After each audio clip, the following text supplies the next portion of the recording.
The brand new Dendro element and its reactions Bloom, Hyper Bloom, and Burgeon have provided a ton of new options for team creation and skill expression for Genshin Impact players.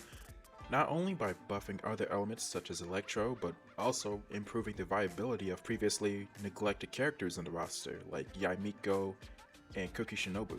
Unfortunately, its success right out the gate only makes the Geo element and its reaction Crystallize stand out even further among the others as the worst of their respective bunches. After over 2 years, is there any tangible way to buff the Crystallize reaction to be at least somewhat viable? Let's talk about it.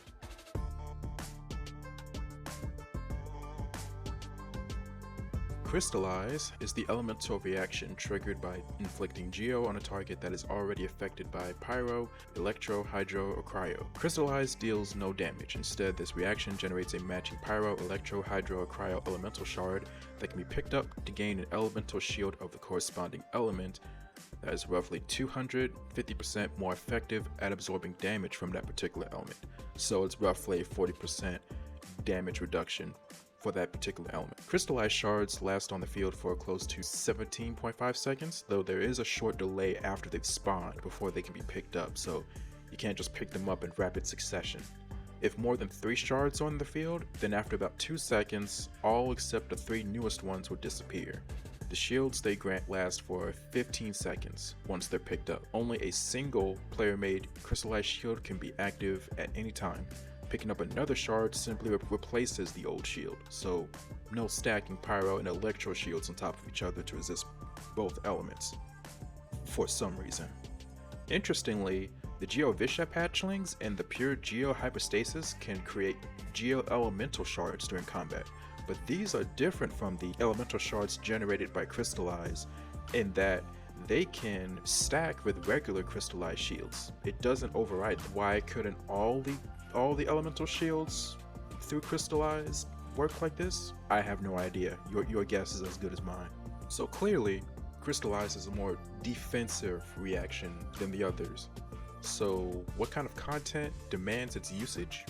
Besides the occasional side content that provides additional buffs and effects for causing a Crystallize reaction or picking up crystal shards, shields are most often used against the Geo Bishop boss to reflect its strongest attack, and that's basically it.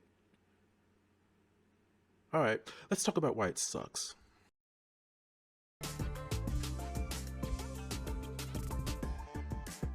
Crystallize is a transformative reaction, meaning that its effectiveness scales based off a character's elemental mastery stat. The percentage increase on the crystallized shield's HP with elemental mastery is with the following formula, and this formula can be closely approximated in the range of elemental mastery from 0 to 1000 by this formula. Transformative reactions are also affected by the character's level, so it's usually best for characters that are utilizing transformative reactions to be leveled all the way up to level 90, and this graph shows how the shield's HP is affected by that. At around level 90, the character will be essentially getting 2000 extra HP on their crystallized shield. This combined with crystallized shields being 250% more effective against their own element, which again means they only take 40% as much damage from said element compared to others, means that this defensive reaction should be great in theory. In practice, this scaling for the base shield strength of crystallized shields is nowhere near enough to protect units from even attacks that match the shield's element most of the time. For example, the Thunder Manifestation boss can sometimes perform an attack that summons a cage of Electro that follows you around for a while. My Ningguang used Crystallize to generate an Electro shield to defend against this attack for 1.5 seconds before the shield is obliterated and she takes hella damage from the Electro cage attack anyways. Afterwards, I made the most suboptimal Ningguang build ever with over 500 EM just to see how tanky her crystallized shields would be. The shields are now able to last against the Electro cage attack for about 3.5 seconds, a little more than double than originally, but still not a good amount of tankiness against an attack that the shield should be most effective against. And against attack elements that the crystallized shields don't resist, they're so fragile that they might as well not exist to begin with. The most consistent aspect about the Crystallized shields is that they prevent units from flinching or being launched by heavy hitting attacks, which is pretty good for characters who rely heavily on not being interrupted during their attack animations like Yuan and Eula. However, it isn't really that useful if the attack still kills you anyway due to most of the damage not being tanked. What's funny is that in version 1.6, the base shield strength from Crystallized shields was buffed to the reaction scalings that I showed to just now, but it still wasn't enough to warrant more usage from the player base, and because of this, EM is seen as a wasted stat on Geo units at the moment. So what are the consequences of the Crystallized reaction being weak? Well, considering that most attacks in this game can be dodged with careful positioning and dodging at the right time to utilize your iframes during that animation, there really is no consequences right now for Crystallize being the weakest reaction. And that is concerning, because why is it even a reaction if, besides some side content, there's almost no reason to use it? Why is it even here? Why are you here? Are there any characters in this game that need Crystallized reaction to be viable? No? It's really not, especially characters that can generate their own shield that doesn't scale on elemental mastery, like Zhongli, Diana, or Xinyan, that can be used by the entire party, while also being sturdier than most Crystallized shields with some investment. High DPS is the name of the game for most of the content in Genshin Impact at the moment, and besides Zhongli's shield, which does a universal debuff on all the enemy stats if they're nearby, virtually impenetrable defense isn't necessary when unstoppable offense is all that's needed to clear most content. Melt, vaporize, freeze, even electrocharged, and a brand new Dendro reactions are all more valuable to clear content at the moment instead of Crystallize. So how can we improve this reaction? Well, there's two things I could think of. Its effectiveness needs to be buffed, and there needs to be more content to incentivize its usage in the first place.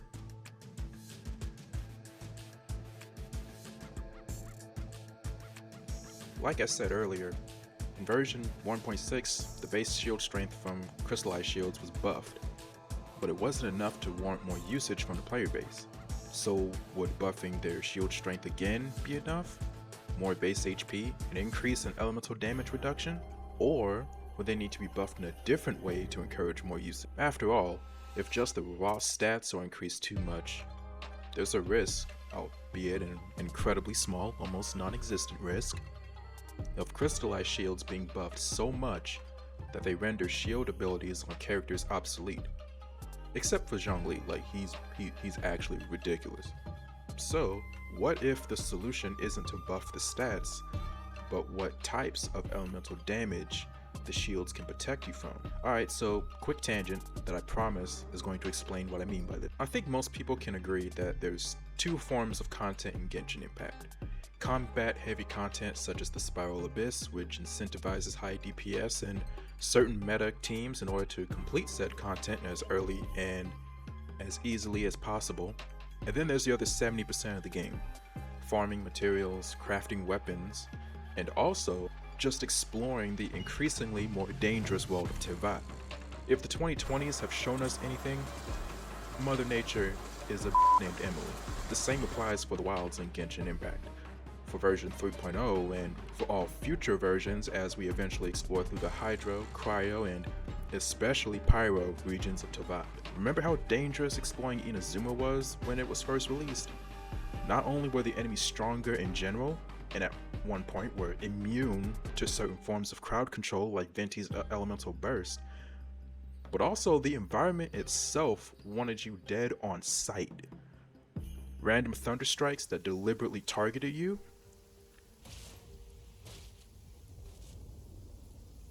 I'll be back with a vengeance. Bale Thunder that dealt damage over time that ramped up the longer you were exposed to it, Bale Thunder infused water that's basically a death sentence if you fell in. Even before Inazuma's release, there was Dragon Spine Sheer Cold, which served as a precedent for what's to come in terms of difficulty, exploring the newer areas of Tuvat. Even in Sumeru, we have the corroding areas where there's an insta-kill effect if plants aren't cleared fast enough.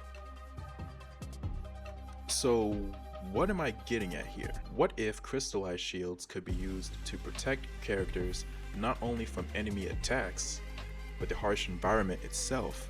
What if elemental shields from Crystallize could be used to make exploring these areas much easier by lessening, if not nullifying, the environment's effect on units? Cryo Shield to lessen the accumulation and damage over time of Sheer Cold, Electro Shields to protect units from Bale Thunder if there's no Electro Granum or Thunderwood nearby. This could even be extended to certain leyline effects in some domains. An infamous example I can think of is the Mondstadt talent domain that increases stamina consumption by 50% or something ridiculous. I don't remember exactly because I now avoid that domain like the plague. What if Cryo Shields could be used to temporarily cancel out the Cryo leyline effect here? That could be pretty cool and would incentivize using the shields in different ways. Of course, buffing the reaction itself in any shape or form is pointless if there's no in-game content that demands the usage of it.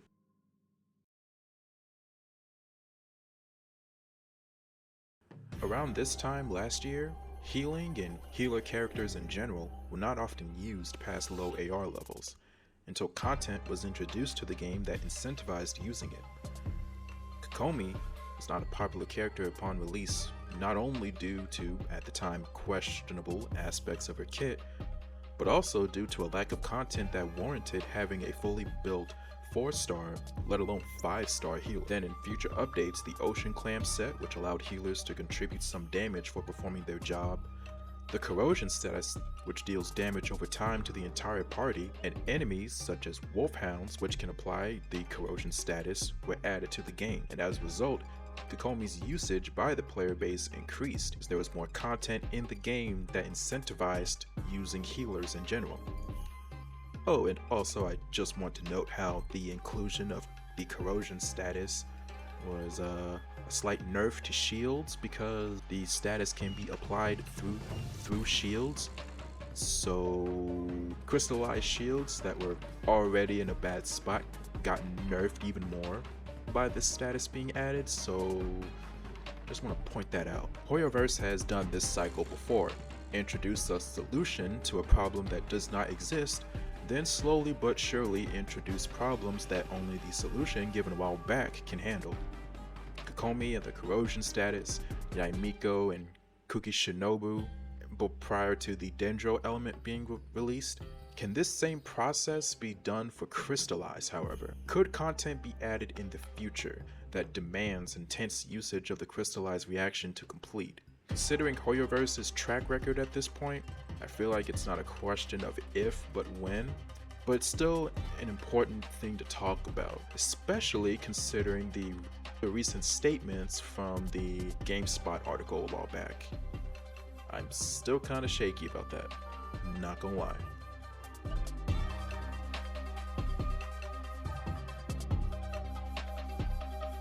Clearly, something needs to be done to improve this reaction. It is literally the only odd one of the bunch, especially with the new Dendro reactions that are now available. I don't know how MiHoYo or Hoyoverse is gonna do it.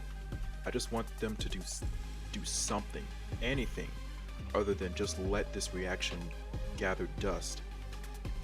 It just feels like Geo characters like Ningguang, Ito, Zhongli are good because of their kits, not because of the fact that they're Geo and their Geo reactions that come with them. There's always this thought that if Zhongli, Ito, Ningguang, or any other Geo character were any other element, they'd be significantly better. It just feels like the element itself holds these characters back, and that should not be the case. I feel like this element should be one of the shining points to that character's design. but the way that Geo is and the Crystallize reaction is now, it just isn't the case. But let me know what you all think. Make sure to like, subscribe, and comment down below what you think should be done with Geo and the Crystallize reactions, as well as any more topics you'd like me to cover in the future. I would greatly appreciate it, as this video took a lot of time and effort to make. Though I do feel like I've improved as a video editor and producer as a result, so that's good. Also, I just want to mention a goal that I have in mind for this channel. I'm aiming to reach 100 subscribers by the beginning of spring 2023, but I can't do it alone. Every share, click, like, and comment by you will be greatly appreciated. Thank you so much. This is Jabari98 signing out. Peace.